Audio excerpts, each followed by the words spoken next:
మాకు న్యాయం జరగాలని పెట్టామండి. అతన్ని అరెస్ట్ ఇంటూరు రవికిరణ్ గారిని అరెస్ట్ చేశారు.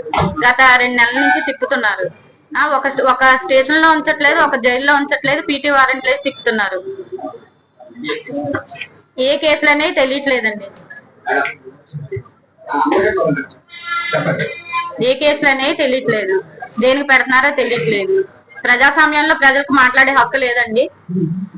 మీ దగ్గరకు వచ్చానంటే మీ వల్ల ఏమన్నా టీడీపీ ప్రభుత్వం మమ్మల్ని చాలా ఇబ్బంది పెడుతుంది, మీ వల్ల ఏమన్నా న్యాయం జరుగుతుందని ప్రెస్ వరకు రావాల్సి వచ్చిందండి. నేను ఇంకా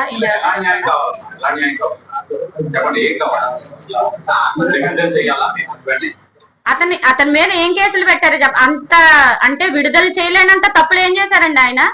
అలాంటి ఏం కేసులు ఉన్నాయి ఆయన మీద? అంటే ఎఫ్ఐఆర్ కాపీలు లేవు. అసలు స్టేషన్కి వెళ్ళి ఏ కేసు ఏ నెంబర్ అని కూడా అడుగుతుంటే లాయర్లు పంపించినా కూడా సమాధానం చెప్పట్లేదు.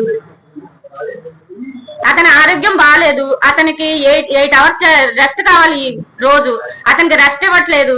అతనికి ఏదైనా అయితే ఎవరు సమాధానం అండి? ఎవరు చెప్తారు నాకు?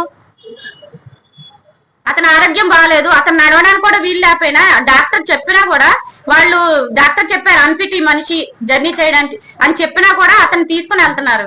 పీటీ వారెంట్లు స్టేషన్ కస్టడీలు అని చెప్పి తీసుకుని వెళ్తున్నారు.